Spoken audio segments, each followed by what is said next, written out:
Saudações, saudações. Iniciando mais um Podville. Obrigado, pessoal, o retorno que a gente tem recebido. E já iniciando o programa, eu queria agradecer 3 pessoas, né, para ser... A primeira pessoa é o Marco Antônio Budauarins, que é lá da mecânica do Lúcio, lá no Costa e Silva, Mira. Ele...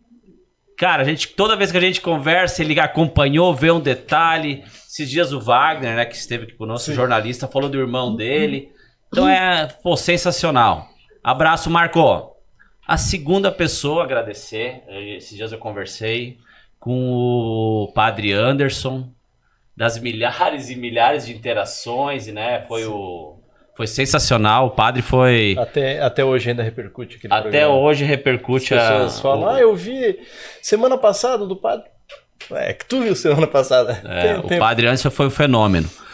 E eu não podia deixar, porque tem o link até com o nosso convidado hoje, que é o meu mestre lá, Mira. Eu aprendi muito com esse cara nos últimos tempos que a gente convive, que é o Dr. Marcelo Pellegrino.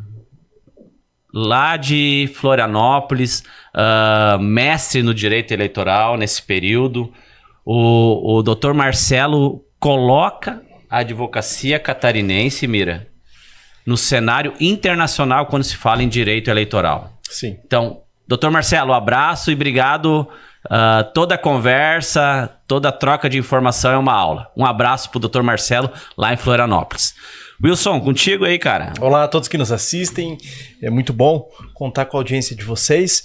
E hoje nós teremos um programa um pouco diferenciado nessa linha que a gente vem adotando agora nesse momento do calendário. E nós teremos a honra de entrevistar... Vou falar o nome completo, mas as pessoas conhecem pelo modo mais carinhoso. Paulo Roberto Barreto Borhausen. Nosso querido Paulinho Borhausen. E aí, como é que estamos? Primeiro, muito obrigado pelo convite, né? Podville hoje é um sucesso, né, de audiência, as pessoas vendo, porque vocês conseguem fazer boas entrevistas, né, trazer e mexer, né, sacudir o coreto para poder as pessoas estarem bem informadas, informação de qualidade, né?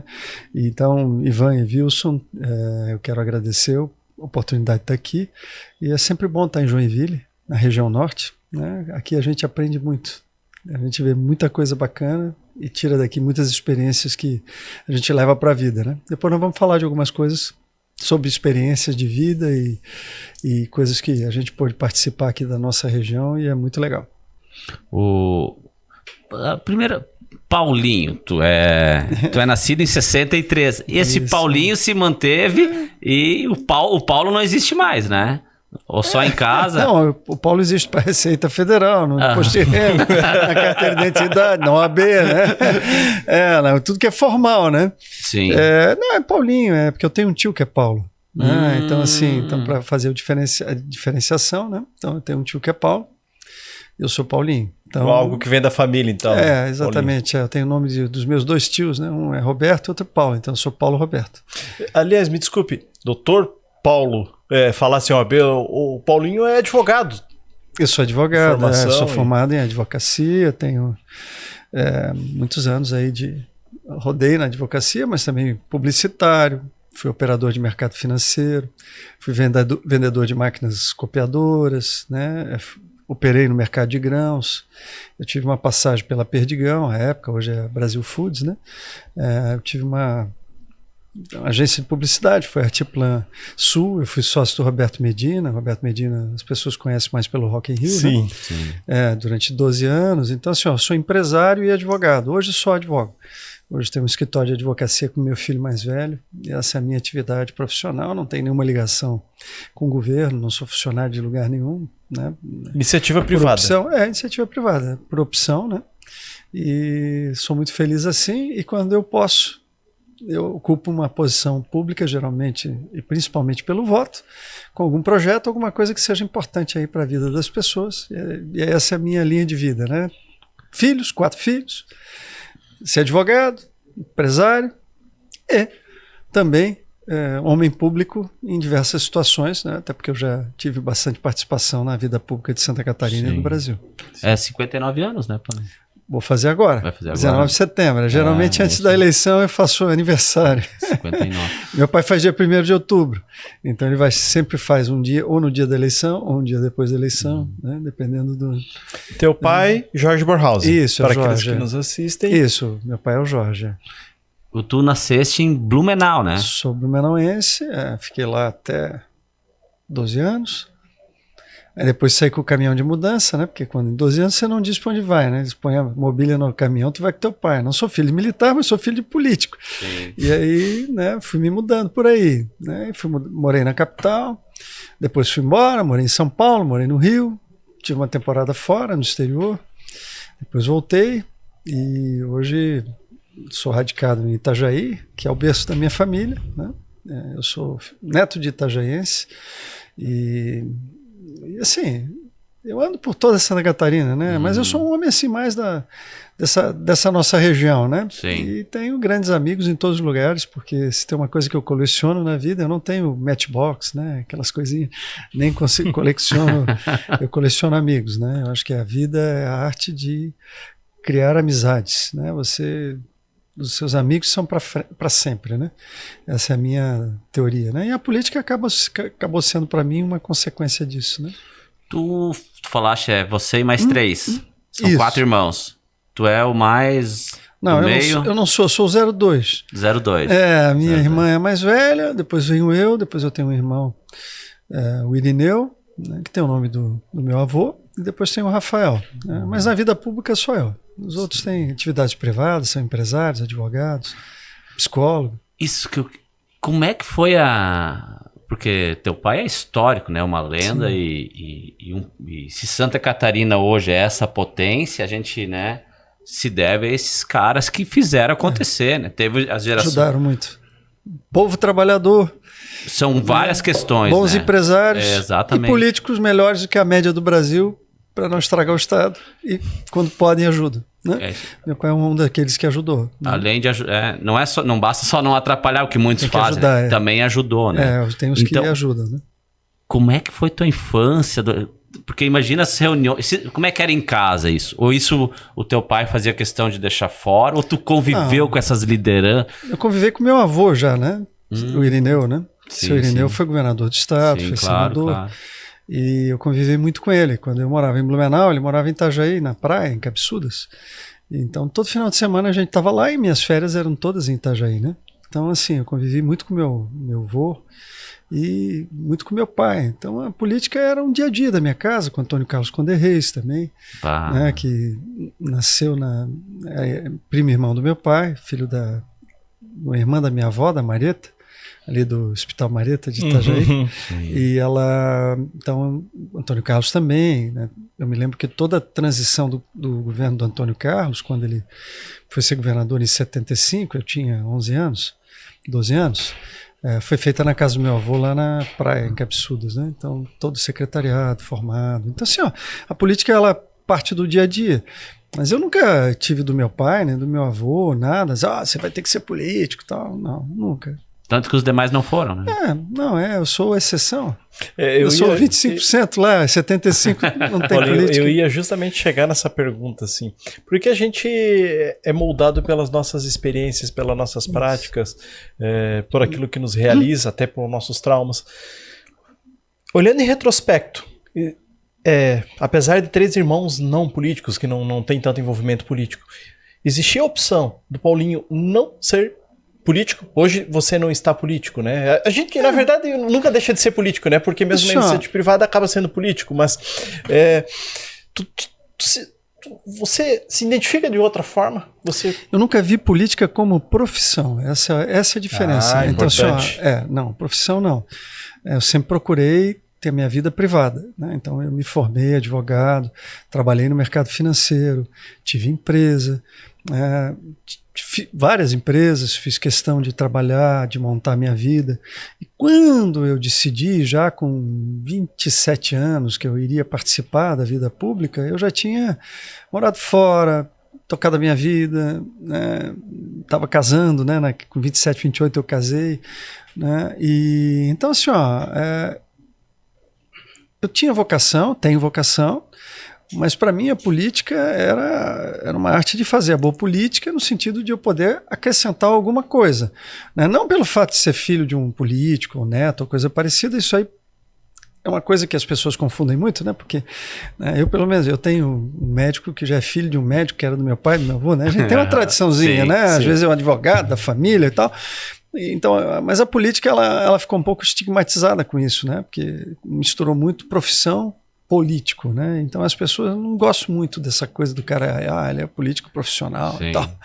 Então, assim, não é a minha vida. Então, se ela veio entrando em mim, né? Eu vim vivenciando ela e eu desabrochei, né? No momento de sentir que era um momento de dar uma contribuição. Eu gostei, assim, puxa. De poder ajudar a coletividade. E assim, meu pai é meu herói, né? É um cara que me criou, me ajudou a vida inteira. Até hoje me dá conselho, né? Eu já estou com 59, ele tem 84, e ele é o cara que quando aperta eu vou lá. E os meus amigos que já não têm pais dizem assim, pô, cara, tu é um afortunado, porque a coisa mais importante que tem quando a gente está apertado é falar com o pai, e quando não está também para conversar, né, a experiência. Então, assim, meu pai é um cara que me guia muito, me ajuda muito, né? Ele tem a personalidade dele, eu tenho a minha, ele tem o jeito dele, eu tenho o meu, mas a gente se completa muito. Então, para mim ficou, né, talvez a política tenha sido até uma forma de eu me aproximar mais do meu pai, porque o político, a família fica muito afastada, né? Então agora estamos em férias, eu estou em pré-campanha, a minha família, meus 2 filhos pequenos, né? Eu tenho um de 29, um de 24, tenho um de 12 e uma de 3. Então de 12 e de 3 estão com a mãe fazendo férias escolares. Hoje estão lá na Foz do Iguaçu, né? Meu filho foi conhecer Foz, eles não conheciam, eu estou aqui. Então, assim, eu tenho isso com meu pai, eu via pouco meu pai. Então, assim, talvez a profissão do meu pai, não a profissão não, mas a política que estava na vida dele, porque ele também é advogado, foi empresário, fez com que a gente tivesse mais assunto, tivesse mais próximo, mais junto. Mais afinidade, né? Talvez tenha sido isso. Mas me despertou também esse lado do espírito público, né? De querer servir, ajudar as pessoas, ter boas causas e fazer a diferença, né? Eu digo assim, o sujeito na vida tem 2 escolhas, né? Ele pode vir fazer a diferença em qualquer profissão, ou em que ele faça, voluntário, né? Seja o que for. Ou ele pode ser ladrão de oxigênio. Né? Ladrão de oxigênio é aquele que fala, não faz nada, critica os outros, não faz nada, na hora de botar a mão na massa é o último a aparecer, e na hora de comer é o primeiro, e na hora de limpar o prato é o primeiro a se arrancar, né? Na hora de lavar a louça é aquele que se manda, né?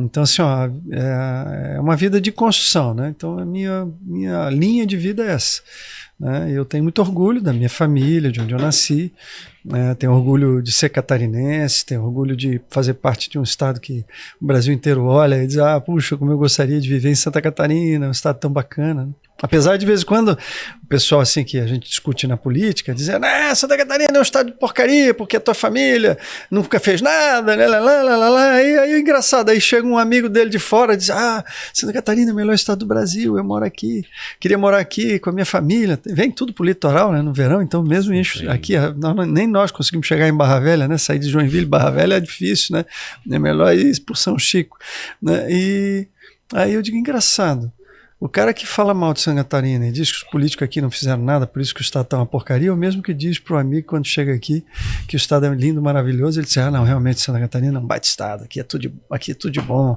tem problema, mas é um baita-estado. Então, assim, a vida pública é isso, né? Críticas, é isso, mas no final do dia é poder ajudar a construir uma sociedade melhor, né? Então, quando coloca naquele balanço diário, isso, mensal, anual, no balanço da vida, né? Quando você olha a linha, você vai ver que nós somos um estado que se diferencia do Brasil, porque aqui tem o pré-sal daqui são as pessoas, o espírito empreendedor, essa miscigenação de origens, né, que a gente tem, de pessoas que vieram de todos os lugares, do Brasil e de fora, e que tem uma disciplina, que trabalham, que produzem, né, que estudam, que têm orgulho do trabalho, têm orgulho de estudar e que procuram fazer o que é o principal na vida, né? O que eu penso na minha vida? Eu com esse monte de filho, né? Eu quero entregar para os meus filhos um mundo melhor do que eu recebi dos meus pais. Isso, simples assim. Resumindo, é isso. Então, como fazer isso? Trabalhando, organizando. Essa é a questão. Eu tenho 3. O Wilson ainda não teve a oportunidade, mas tá trabalhando, tá trabalhando. É esforçado. Tá se esforçando. Não. Treino é treino de jogar jogo. Vamos misturar as coisas. Eu tenho uma de 12, Paulinho, uma de 10 e uma de 4. Eu escutei que tu tens um de 29 e um de 24. Isso. E uma de 3, né? De 12 e um de 3. Um de 12 e um de 3. São 26 anos do mais velho. Tu criou o mais velho numa outra geração, né? Numa outra... Eu posso, se você quiser, eu posso prestar uma assessoria para ti, ou para ti não, mas por Wilson, sobre fraldas, por exemplo. A evolução da fralda ao longo da vida. Ao longo Eu nasci com fralda de pano e alfinete.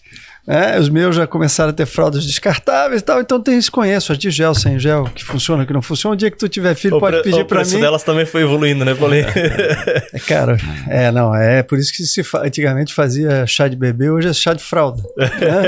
As mulheres quando pedem chá de fralda, todo mundo traz esse pacote, né? Mas é legal. Eu acho que um dos desafios do nosso estado é que o de 29, Paulinho, a educação com a de 3 agora mudou totalmente. E a gente vem falando isso aqui no podcast e a geração tech em relação à educação.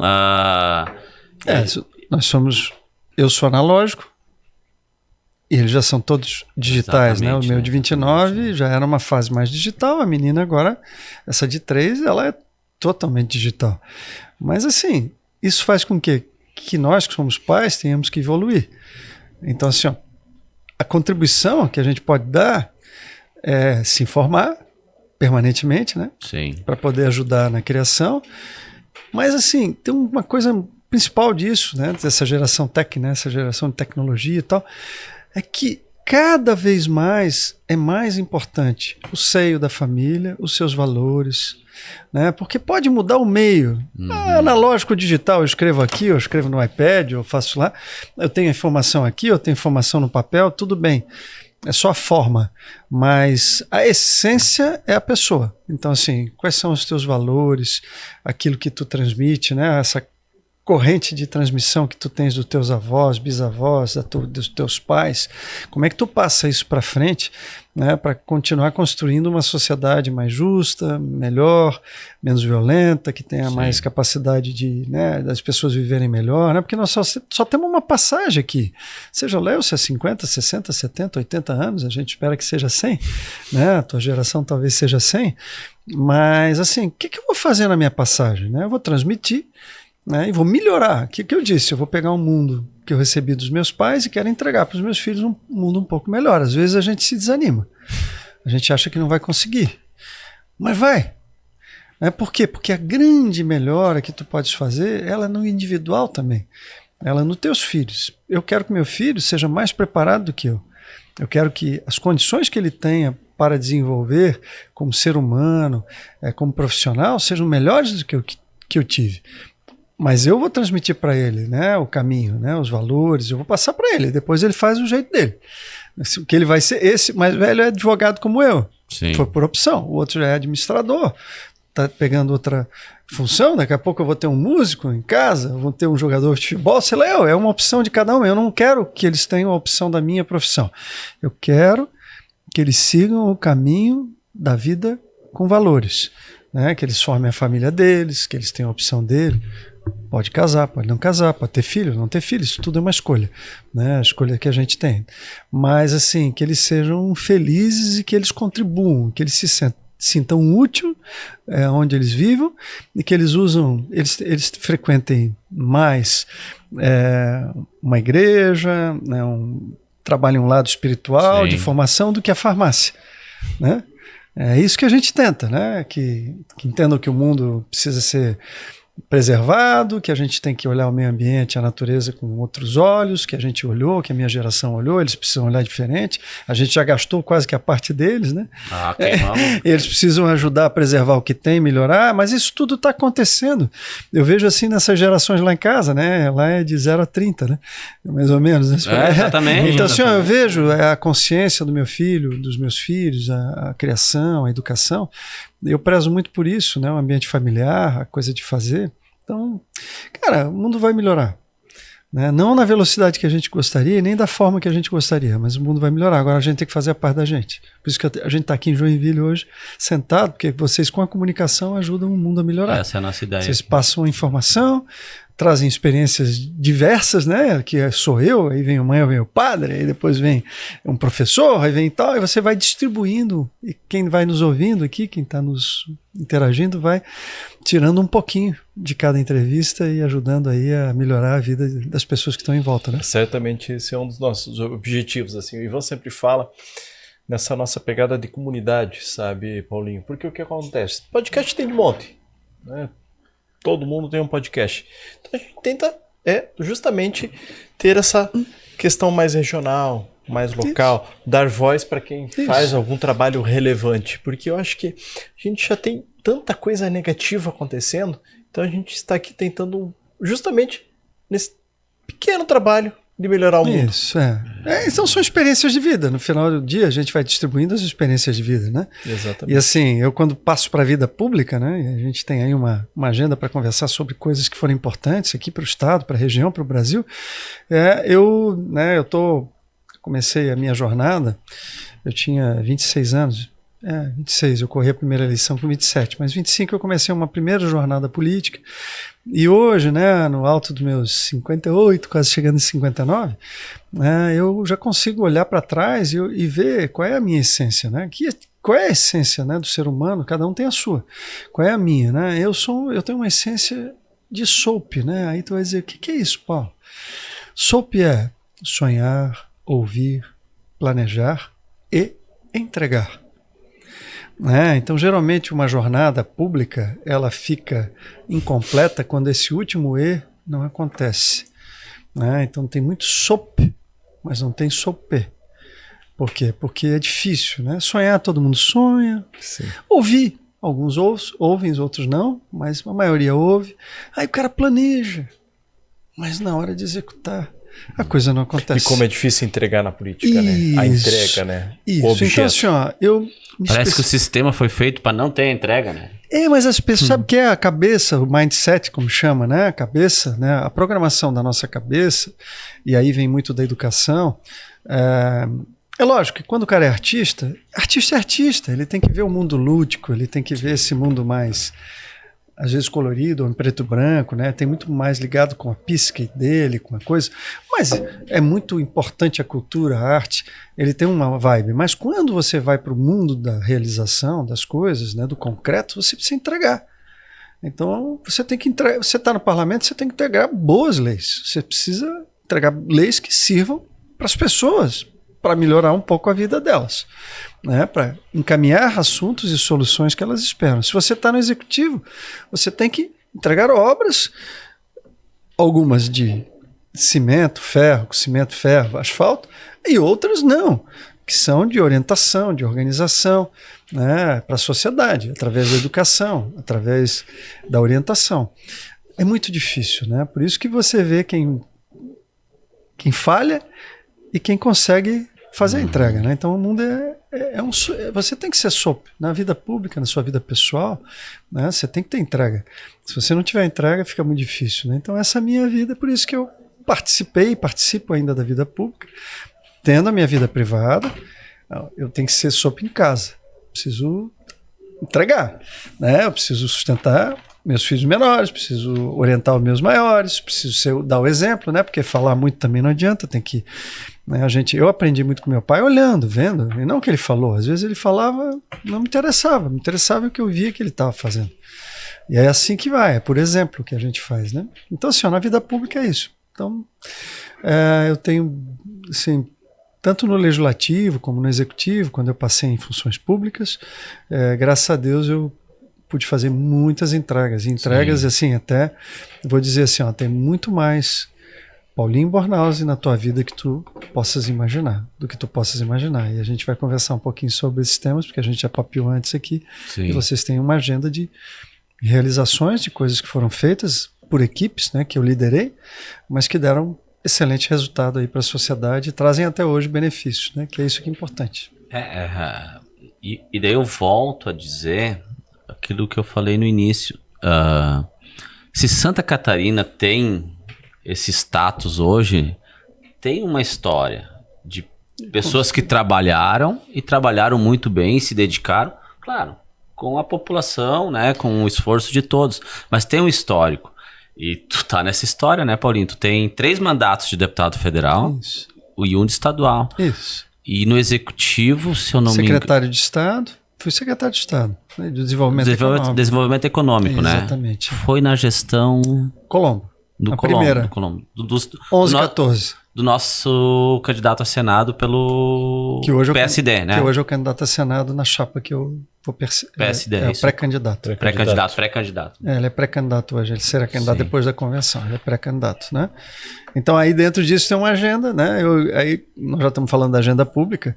Minha última participação eleitoral foi em 2014. Faz um tempo já, né? Era até um momento diferente na política. Bastante, sim. 8 anos atrás... Foi ao Senado, né, Paulo? Eu corri ao Senado, e aí que eu quero aproveitar já para os meus amigos e amigas de Joinville fazer um agradecimento. A gente começa agradecendo, né?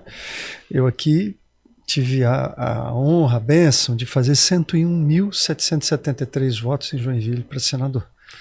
Em 2014 tu fizeste 101. 101.773, colégio eleitoral um pouco menor ainda, né? Grande, mas representando ainda... quase 46% dos votos bons ao Senado da cidade de Joinville. Então, assim, mesmo eu não tendo chegado lá, se dependesse de Joinville, eu seria o senador da República por Joinville. Passado 8 anos, eu quero te dizer assim, que eu me sinto devedor da cidade. Me sinto. Eu fiz 1.178.000 e uns quebrados de votos naquela eleição, perdi por 2% a eleição, mas eu fiquei grato. Porque imagina, cara. Resultado significativo. Foi um voto de confiança muito forte. Mas aí vem um pouco da minha vida, ao longo da vida, o que eu pude fazer também, né? Então, assim, há uma simbiose entre o eleitor e o candidato. E à época a gente vinha aí de uma entrega fenomenal, né? Que foi uma conquista para o norte do estado, foi uma conquista para Santa Catarina, um sonho, né? Do SOP aqui, aquele sonho que era um sonho do catarinense, de a gente trazer uma montadora para o nosso estado, completa, e que pudesse atestar a qualidade, né, principalmente aqui da região norte, na produção, né, na mão de obra, nos nossos engenheiros, técnicos que trabalham nesse setor automotivo aqui da região norte, que é muito grande, né? Quantas empresas aqui, mas nós não tínhamos uma montadora. Tinha chegado a Chevrolet com motores e tal, aqui em Joinville. Mas a GM tinha se instalado um pouquinho antes. Né? Mas não era uma empresa, né, aqui não estava saindo um carro Catarina. Não. Né? E, cara, isso quis Deus que eu tivesse no lugar, me dado forças para que a gente liderasse um processo para atrair, não uma empresa montadora de automóveis, né? A melhor do mundo. A que se parece mais com Santa Catarina. Né? Uma empresa, a BMW, que é uma empresa que significa, é um resumo, é uma marca de qualidade que vem para um estado que tem uma qualidade, uma marca de qualidade igual à da BMW. Né? Nós somos um estado de excelência. Somos um estado que... Né? Então hoje nós temos 1.000 colaboradores diretos lá, né? Trabalhando em rede com uma empresa que ela não é uma empresa de automóveis, ela também faz automóveis, mas ela é de conhecimento. Ela é uma empresa na fronteira do conhecimento, de tecnologias, né, que são... Hoje participam os engenheiros catarinenses, né, com todas as fábricas da BMW do mundo, no desenvolvimento de novos produtos, com a inteligência catarinense, com a nossa capacidade, gente formada na escola técnica, em Joinville, na Tupi, na Universidade Federal, na Univille, que estão ali, que são engenheiros, técnicos, né, pessoas que estão ajudando a construir o futuro da humanidade, porque na verdade a tecnologia, e eu vi isso, tecnologias que são desenvolvidas na design work, na Work Designs, né, que é um departamento da BMW, elas saem do carro para saúde, vêm da saúde para o carro. Então, assim, esse topo da tecnologia do mundo, ela troca muita informação e muito produto entre si. Então, produtos da Siemens que estão no hospital, tem a mão da BMW, e produtos da Siemens tem da BMW. Além de ser uma indústria muito tecnológica, é o momento de atualização dessa indústria, né? Com agora, inteligência artificial, com a eletrificação, isso está tudo acontecendo e nós estamos aqui. Vão sair os primeiros híbridos agora. A BMW já anunciou que o X1 vai ser híbrido aqui. Vai começar a sair já com tecnologia. Que eles fazem X1 também, né? X1, X3, X4, Série 3. E aqui vai começar a sair, já na próxima plataforma, o carro híbrido já elétrico e combustão. E mais adiante nós vamos chegar na produção de elétrico aqui também. E o que é impressionante, não é um cara do Japão. Não. É um cara que mora aqui no Costa Silva. Lógico que ele está aqui.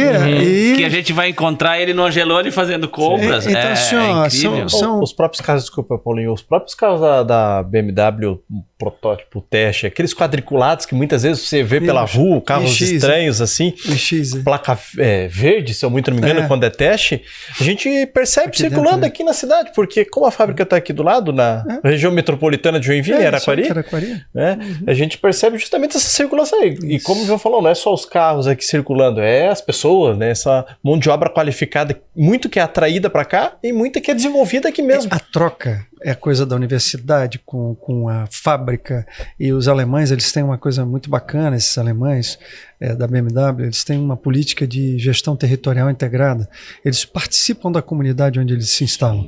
Então, assim, estão na Associação Comercial de Araquari Industrial, estão aqui em Joinville, estão na CIG, estão na universidade, eles estão... Então, assim, você tem um conhecimento, né? Quantos black belts tem ali, né? São esses engenheiros black belts, né? Que constroem aviões, carros de última geração, foguete, estão aqui. Estão junto com a VEG, que também tem Black Belt, estão junto com a Whirlpool. Então, senhor, nós estamos formando um contexto de excelência. Agora, uma coisa importante sobre a BMW, para as pessoas saberem. Quando eu estava na secretaria, liderando a atração, né? Primeiro, tinha muita chacota, todo mundo dizia, BMW, nunca vai vir para Santa Catarina, nem veio. Eu me lembro dessa zoação. Então, assim, a zoação assim... É coisa de político, isso meu aí. santo é o Santo Expedito. Eu dizia, não acredita em mim, vocês vão ver como é que vai funcionar. Eu tenho entrega, e eu vou entregar. Esse é um projeto viável, nós vamos buscar. Eu disse para eles que eles iam se instalar aqui, fui eu que disse. Os alemães ficaram de olho em mim e disseram, então nós vamos lá ver o que é que tu tens para dizer que nós vamos para lá. E de lá para cá...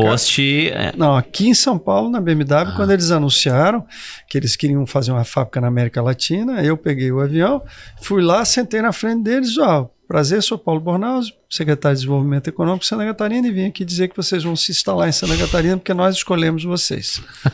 Confiante. Não, eu já tinha. Tá certo. Eu sou alemão também, eu sou contrato com o alemão. Né? E aí ele começou a rir, o alemão, e disse, o que você...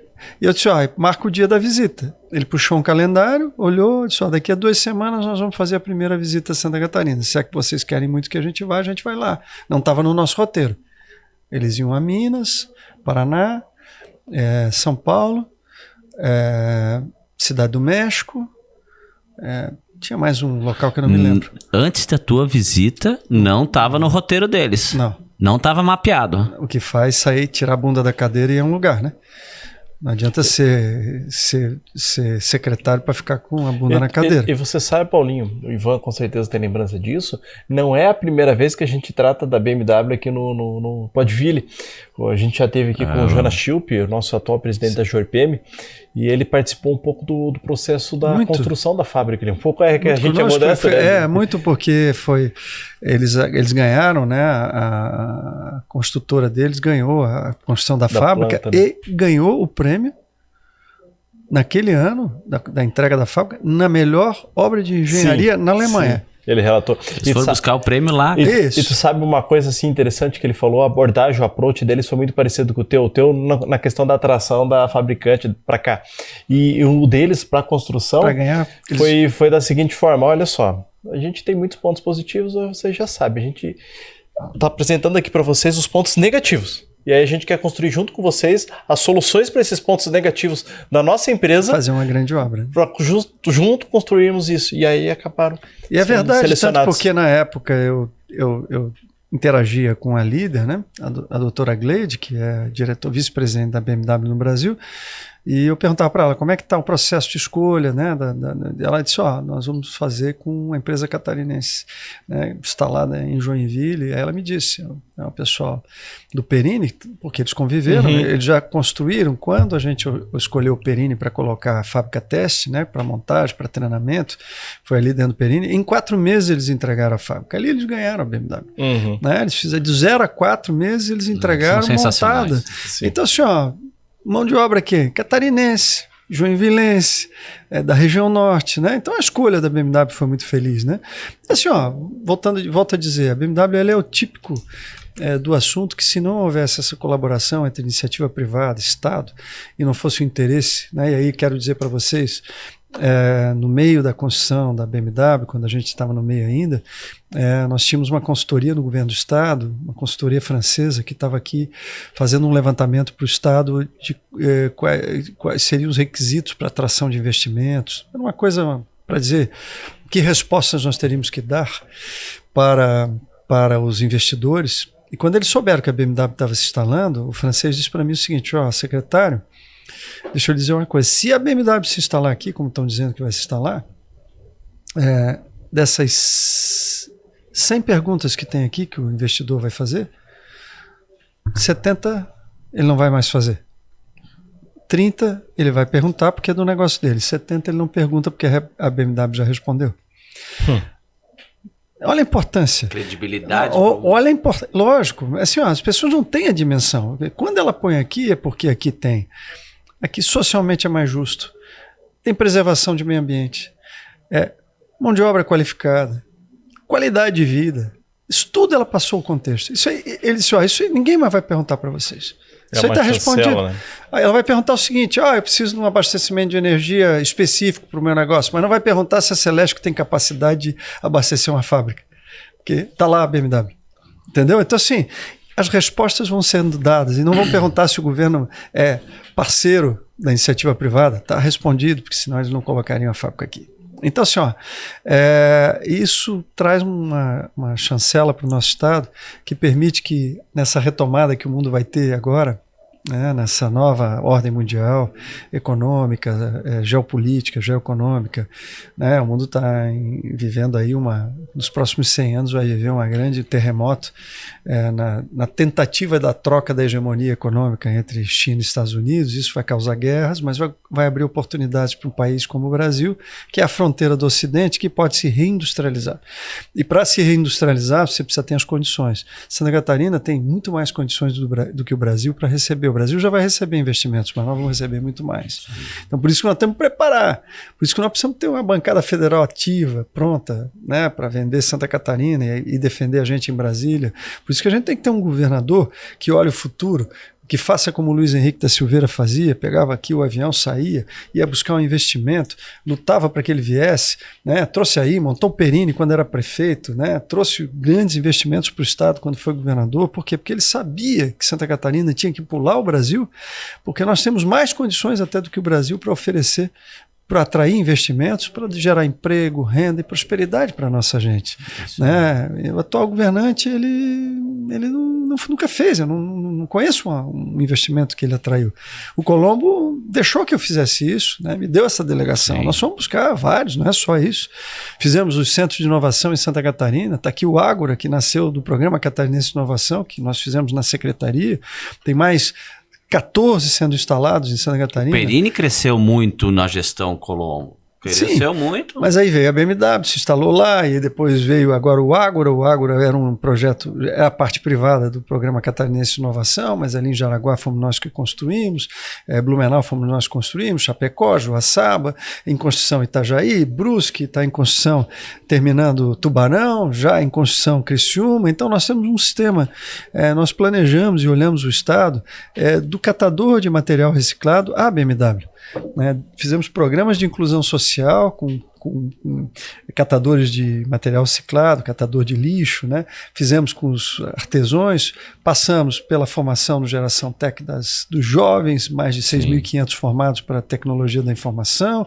Aí fizemos um programa de juros zero para atender o MEI, o microempreendedor individual, para ter um juros zero de verdade, esse é zero mesmo, né? Tem aí mais de 500 milhões emprestados nesses anos, desde 2011, nos últimos 10, 11 anos, né? E você passa pela engrenagem dos programas com o Sebrae, que foram os programas... De capacitação lá. Não, esse é o Geração Tech, e agora tem o Nova Economia, 2.400 empresas com a Jorpem, com todos os clusters industriais foram trabalhados, do chão de fábrica à comercialização. Tivemos 50 empresas com sede nos Estados Unidos, saídas daqui, de Joinville, saídas do oeste, do norte de Santa Catarina. Uma foi vendida há 3 anos atrás por $100 milhões, a Decora. Levamos para lá sem pedir para Brasília, sem pedir para ninguém. Instalamos lá, fizemos um programa com o Sebrae maravilhoso em Fort Lauderdale, em Pompano Beach, né? Levamos desde o do vendedor de chip de mandioca para botar no Walmart, até uma empresa de software como a Decora, que foi vendida para uma empresa americana por $100 milhões. Então, assim, pensar o todo, né? Trabalhar na visão da educação como transversal, pensamos o meio ambiente, trabalhamos as nascentes, 100% das nascentes do estado de Santa Catarina para preservação, com um programa de aerofotogramétrico, trabalhamos com as bacias hidrográficas do estado para cuidar da qualidade da água, que é a nossa riqueza, né? Operamos, né, dentro do sistema ambiental a questão do saneamento básico, doamos aos municípios, o estado doou os municípios até 10 mil habitantes, um plano de saneamento básico para que ele pudesse captar recursos junto à Caixa e iniciar o saneamento, que esse é um problema, uma vergonha em Santa Catarina. O saneamento de Santa Catarina é abaixo da média do Brasil. Qual é o percentual? Se o Brasil for 50, aqui é 30. Se o Brasil Joinville, for 30, que é a maior cidade do estado, luta para chegar nos 50%. É muito baixo aqui, é muito baixo. Santa Catarina ainda é baixo. E nós temos ainda o problema das esterqueiras lá no oeste, nós temos o problema nós temos uma Santa Catarina de porcos, né? Assim, de habitantes, tem 6 milhões de habitantes, tem 9 milhões de porcos, e um porco pesa mais do que eu, né? Então, assim, dejetos, é o tratamento dos dejetos, é o problema das nascentes. Então nós fizemos um trabalho muito grande na época, né? Eu comandava a Secretaria de Meio Ambiente junto com a Desenvolvimento Econômico, era Meio Ambiente junto.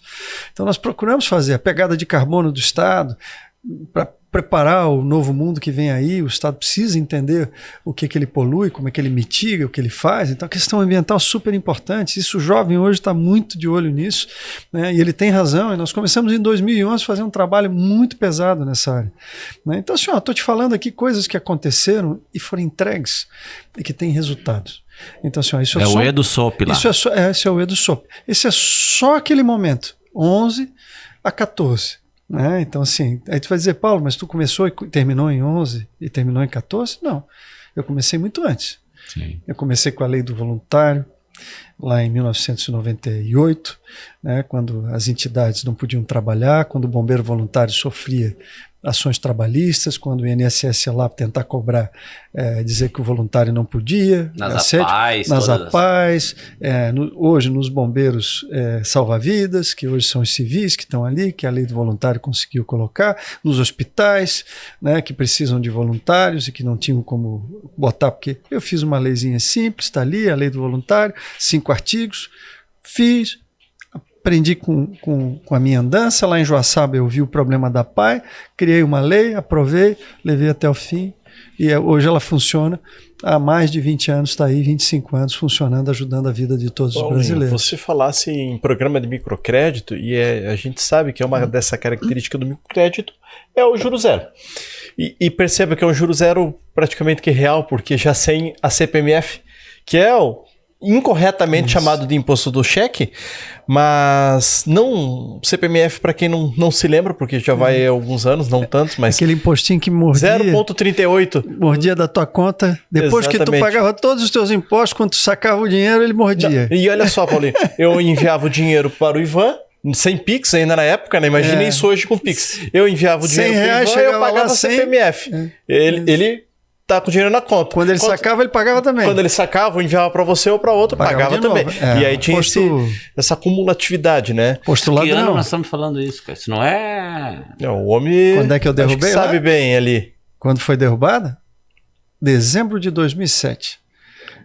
Quando eu estava na Câmara em 1996... 15 anos atrás. Né? Quando em 1996 eu cheguei lá, havia uma experiência que havia sido feita no governo Itamar Franco com um tal de IPMF, era Imposto sobre Movimentação Financeira, mas não colou porque imposto tinha que ter anualidade e tal, e caiu no Supremo.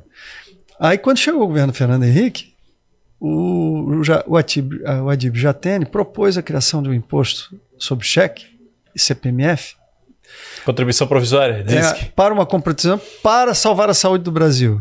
E aí eu me posicionei contra. Eu disse ao doutor Adib, eu era deputado federal, ele era ministro. Eu disse, doutor Adib Jatene, que era uma sumidade na medicina do Brasil. Eu disse, o senhor me desculpe, mas eu não vou apoiar a criação da CPMF lá em 96. Na origem. Quando ela veio a primeira vez. Sabe por quê? Porque eu não acredito em imposto que seja dirigido para resolver qualquer coisa. Imposto é para tudo. Se o senhor me diz que vai criar um imposto para a saúde, amanhã vem um dizendo que vai criar para a educação, outro que vai criar para isso, para aquilo, para aquilo. No final, imposto é imposto, cara. Eu pago todos os impostos. Mas aí eles aprovaram lá. Né? Porque tinha muito safenado lá no Congresso, tinha muito pessoal que caía na mão do Adib Jatene, o ACM era um deles, Antônio Carlos Magalhães, né? E eu fui lá, votei contra, comandei contra. Eu era vice-líder do governo na época do Fernando Henrique. Comandei contra. Disse tu tá que no não. PFL. E aí acabei votando contra no PT, junto com o PT lá. O PT votou comigo. Eu, o PT, Aline Schinaga, aquela turma toda, não votou fácil contra. E tu tá no PFL? Eu era o vice-líder do PFL do governo na Câmara e me juntei ao PT contra a CPMF. Naquele momento eles estavam contra. Aí voltou. 2006 eu estou de volta lá. E era o ano de mais uma renovação da CPMF, que eles vieram renovando. Porque eles não tinham coragem de dizer que tinha que ser provisório, não era permanente, mas era um provisório permanente. Né? Sim. E aí tinha mais uma renovação, e eu já na eleição aqui disse o seguinte, nós vamos derrubar esse trem lá, que eu vou voltar para lá para derrubar. Eu tinha perdido o Senado em 2002, fiquei tocando a minha vida. E em 2006 eu voltei para a Câmara e o meu discurso era esse, show CPMF, fez a Frente Nacional contra o aumento e a recriação de impostos. E a partir daí mobilizamos a sociedade, foi a primeira campanha de internet, de rua, que teve... Nós fizemos passeata em Joinville. Da internet, da popularização da internet. Começando ali, foi a primeira, tínhamos 2 milhões de views, nós tivemos 2 milhões de pessoas que acessaram, e já era, imagina, naquela época, né? Difícil, ainda era aquela discada que fazia pé, para entrar na internet. De noite, madrugada. E aí, cara, sei que nós fomos e derrubamos a CPMF, eram na época 50 bilhões de reais já, e aí o governo dizia que ia quebrar, e não quebrou nada. Não piorou a saúde, não melhorou, não quebrou o país e tiramos o imposto. Então, por isso que eu digo, tem mais Paulinho e Bornhaus na sua vida que você pode imaginar. Você era mordido por um imposto. Todo dia, quando você dormia, ele te mordia. Quando você acordava, ele te mordia. Né? E eu tirei isso da vida do brasileiro numa grande campanha de cidadania, como tirei os pardais das rodovias catarinenses. Né? Quando eu era líder do governo Esperidião Amin na Assembleia, tinha os pardais, ia para Jaraguá, era coisa, era para Massaranduba, era pardal. Aí ia era pardal. Aí entrava não sei onde, para Jaraguá era pardal. Arrecadatório, né? Só arrecadatório, não tinha um projeto, um plano catarinense de defesa da vida nas rodovias que pudesse dizer, aqui eu não sou contra botar com uma lógica de segurança, de preservação. Isso, engenharia, dados, estatística. Isso. Como normalmente tem que se fazer. Aí eu fui descobrir o quê? Que quem fiscalizava era a polícia militar, através da rodoviária militar estadual, e quem botava era o DEINFRA. Aí eu fiz a pergunta básica, mas vem cá. Quem cuida da estrada? Não, o DEINFRA, CARP. E a polícia ajuda a cuidar, fiscalizar. Eu disse, mas quem é que põe o pardal? É quem CARP. Mas vem cá. Mas tu pede para esse cara aqui o dado para botar o pardal? Não. Isso, aí a polícia militar disse, não, eu não tenho nada a ver com os pardal. Eu não sou Mas tu não fiscaliza? Não, eu fiscalizo eu. Eu só faço a minha Mas parte. o pardal é o DENFRA. Aí eu fui no DENFRA e disse, DENFRA, qual é o projeto de fiscalização? Não, aqui a gente põe os pardais, mas me dá. Não vou te dar. Não, é porque não tem. Não, porque isso aqui é um assunto nosso. É um assunto Interna de vocês? corporis. Eu era líder do governo. Eu disse, pois então eu vou tirar esse troço aí, porque a reclamação da sociedade é muito grande. E quero dizer para vocês, se não tem uma técnica na colocação, eu vou fazer uma campanha estadual contra esse tipo de coisa. Aí a minha campanha era fiscalizar sim, pardais não. Nós queremos um plano catarinense. Agora vamos tirar esses pardais que estão aí. Aí houve um episódio. Na capital tinha um pardal que foi colocado na frente de um motel. Não sei por que botaram lá. E aí um bacanão saiu de lá e tomou uma multa. E a multa chegou em casa e foi para a mulher. Você é a tarde ainda. Não tinha tarja naquela época, não tinha lei de dados, não tinha nada. Aí deu-se um escândalo, porque saiu no jornal, na coluna do Cacau Menezes. Cacau Menezes, que tinha não sei o quê, que tinha um bacanão. E aí deu-se um rolo. Aí eu passei lá, tinham tirado o pardal depois do escândalo. E botaram lá na entrada de Jurerê, já lá perto do viaduto. Aí eu fui, fiz um requerimento ao diretor do DENFRA, pedindo qual foi a razão. Justificativa técnica. Porque se estava lá, tinha uma razão de desistir. Exatamente. Se você tira por que, de lá... que saiu dali para lá? Eu Justificativa sabia técnica. era por causa do Cacau Menezes, não era por causa do acidente. Né? E aí ele não me respondeu o ofício. Aí eu fui lá. Pode me responder? Eu disse, pô, Paulinho, tu vai acabar com isso aqui é que a gente tem o dinheiro para carpir a cidade. Não. 20 milhões de dólares não é para carpir. Isso aí não é para fazer manutenção de estrada, tu vai me desculpar. Nós vamos tirar isso aí. E tirei. Fiz a lei, aprovei com 36 votos no voto aberto. Aí quando teve o veto do governador, que eu era o líder, eu saí da liderança e fui contra ele, porque era a favor da sociedade. Aí quando teve o veto fechado, deu 21 votos. Exatamente para derrubar. Sabe o que aconteceu? Eles fizeram uma ação no Supremo Tribunal Federal contra a minha lei, eu ganhei de 0 lá. E até hoje o Estado não pode contratar pardal. Né, se não tiver um projeto, um plano, um planejamento. Sim. E como eles não fazem planejamento mesmo, não tem. As cidades aqui encheram de pardal, né? Isso é diferente, mas também não tem. Agora, aqui tem mais controle social, porque as comunidades pedem essa fiscalização. Mas nas rodovias é um pouco mais difícil, se você não teve a estatística e um projeto. Então, isso sou eu. Eu sou um cara que eu agarro osso, eu mordo o osso e vou atrás. O não para mim, sem justificativa, não é um não. Eu não aceito. Então, assim, CPMF, é importante para a saúde? Tô fora. Importante o pardal? Para quê? Não, tô fora, vamos tirar. Sim. Né? Então, assim, multa o voluntário, o cara não pode trabalhar, faz uma lei, protege o voluntário. Né? Não tem uma empresa montadora, então vamos montar, vamos pegar melhor, se puder pegar, pegamos melhor. Né? Vamos treinar o jovem, está faltando gente treinada para o emprego. Puxa, mas a faculdade às vezes não está treinando para o emprego. É verdade, o cara se forma e não tem o emprego daquele que se formou. Então vamos fazer curso de curta duração que treine. O direito que o diga, né? Que é a nossa área de formação, né? Mas assim, mas o bacharel ainda se vira nos 30, porque tudo precisa de lei. Então, de certa forma, tu faz outra coisa, tu consegue o direito. Mas assim, uma função específica, enfermagem, só no hospital. Ou numa clínica. É difícil você, não vou ser enfermeiro avulso. Não existe. Você tem que trabalhar numa equipe. Né? Então, assim, certas profissões têm mais dificuldades. Então, assim, importante é treinar. Isso é um grande desafio do Brasil para o futuro agora. Sim. Nós precisamos treinar as pessoas para o novo emprego que vem aí. A gente não sabe nem qual é a profissão, mas nós temos que treinar o cara tem que saber. Então, assim, esse é um desafio que no futuro a gente vai fazer. Mas, assim, estamos falando um pouco sobre o passado. Eu sei que estamos com o tempo estrangulado, mas, assim, o futuro é o que a gente quer, o que a gente constrói. O importante é você ser resoluto na vida. É saber que pega uma missão e tem que entregar o resultado daquilo que as pessoas te confiaram. Seja um bom advogado, entregar um bom produto. Quando é contratado, seja um engenheiro, entregar um bom projeto. E um político precisa entregar aquilo que a sociedade está pedindo, que são as coisas que faltam e que precisam acontecer. Uma boa saúde, uma boa educação, uma boa infraestrutura para se viver, segurança, que é fundamental, né? Segurança da família, das pessoas. E por isso a gente precisa escolher bem. Lá em Brasília, é importante saber que hoje quem manda no Brasil é o Congresso Nacional. Por quê? Porque nessa confusão de poderes, o Congresso concentra o voto popular e concentra o orçamento.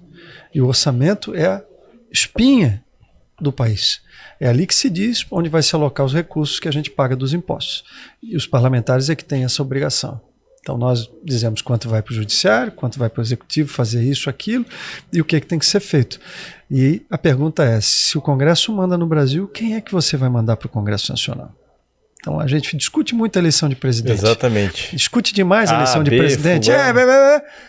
E o voto do deputado federal, do senador, é o último. Ele tem que ser o primeiro. Não, tem gente... Ele tem que ser o primeiro. Ivan, com certeza, também já deve ter vivenciado momentos. Gente que chega no dia da eleição, fica chutando o santinho na rua para tentar descobrir em quem vai votar. Para estadual, para federal, no parlamento como um todo. Eu sou um pré-candidato novamente a deputado. Então, assim, ó, a pré-candidatura hoje, todo mundo as pessoas são pré-candidatas. Mas, assim, ó, a minha preocupação, se eu um dia voltar ao Parlamento Nacional, é em ter um grupo de pessoas lá que a população coloque, que tenha capacidade de diminuir o erro e acertar mais. Cuidar bem do dinheiro público e, ao mesmo tempo, ter projetos que atendam as pessoas. Uma lei do voluntário atende milhões de brasileiros, não só os voluntários, mas quem eles atendem, quem eles tratam, quem eles ajudam. Então é importante ter leis que atendam. Na saúde, importantíssimo você... Por exemplo, aqui, semana passada, a gente conseguiu... eu não sou nada, não sou deputado, sou um advogado hoje. Sou apenas pré-candidato, mas eu tenho relações, amizades, pessoas que confiam em mim. Eu passei lá, fiz um bom trabalho. A gente conseguiu intermediar para ajudar o Bethesda, que é um hospital hoje que atende toda a área de Piraberaba. Né? E adjacências, cara, porque quem passa na 101 entra no Bethesda. Se vem de Garuva, se vem, né, de outros municípios. É um hospital, né, de apoio para Joinville hoje. Excepcional. Sim. Liberamos lá R$500 mil para eles, para ajudar no dia a dia, tirar fila de operações, ajudar um hospital que é 95%, 98% SUS, né, que tem um atendimento fantástico, né, eu fiz uma visita lá. Então, assim, a gente precisa ter pessoas comprometidas com aquilo que é importante para as pessoas, né? Então, eu vejo aí, às vezes, político que fala muito, né? Eu digo para você que vai entrar numa eleição, vá no Google, examine o seu candidato, ou os nomes que estão aí como pré-candidato. Vê o que o cara fez, de onde ele veio, qual é a vida dele. Lógico, vamos renovar? Sempre, a vida é uma renovação, né? Toda a vida é uma renovação. Mas faça uma renovação inteligente para não errar, né? Não adianta votar com raiva. Tudo que a gente faz com raiva na vida dá errado, tá? Isso é a minha experiência.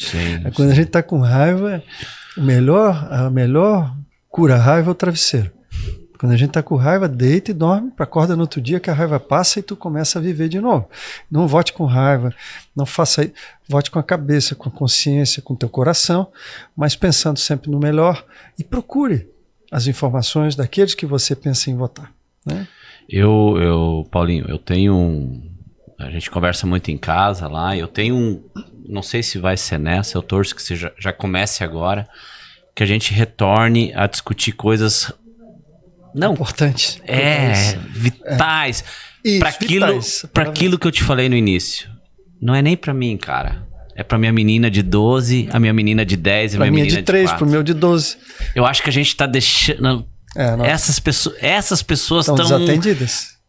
As discussões importantes para elas não estão sendo feitas. E não é possível que a saída para o Brasil seja só a porta de embarque do aeroporto, né? Não deve ser. Não pode. Não pode? Esse êxodo... Pelo contrário, a BM veio para cá, cara. A gente não precisa ir para lá. Nós precisamos inverter o fluxo. Nós precisamos trazer para cá a capacidade de gerar riqueza, bem-estar social, né? E assim, a gente fala, a educação, cara. Quando eu cheguei na Assembleia, né, além dos pardais, eu recebi do governador a incumbência de regulamentar o artigo 170 da Constituição. De bolsas. Sabe o que eu fiz? Antigamente, quando o cara chegava lá, quando eu cheguei deputado, o deputado distribuía a bolsa. Aí quem é que ganhava? Quem não precisava. O critério era o dele. Assessor. O que eu fiz?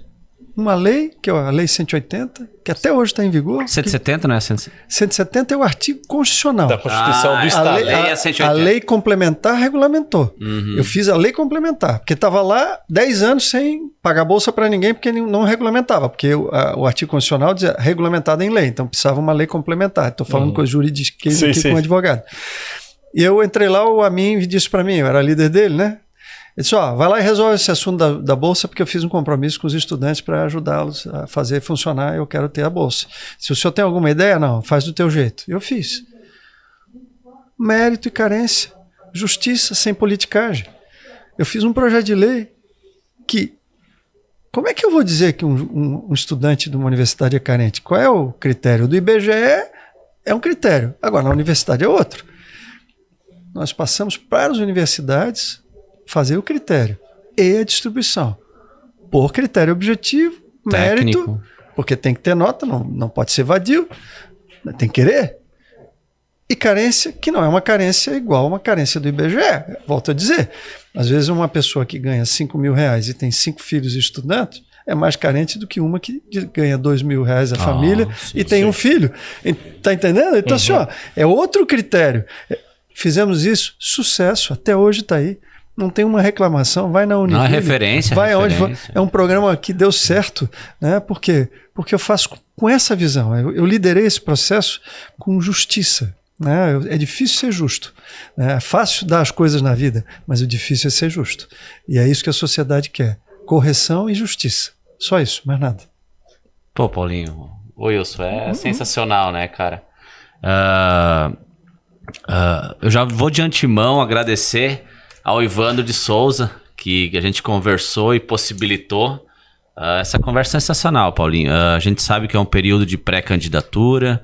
A gente de Joinville e da região tem muito a agradecer às conquistas que tu já teve na nossa região. Com tantos e tantos líderes aqui, nós fizemos grandes parcerias, né, para poder conquistar. Ninguém consegue nada sozinho, né? E a gente, escutando você, a gente relembra de Luiz Henrique da Silveira, outras lideranças que...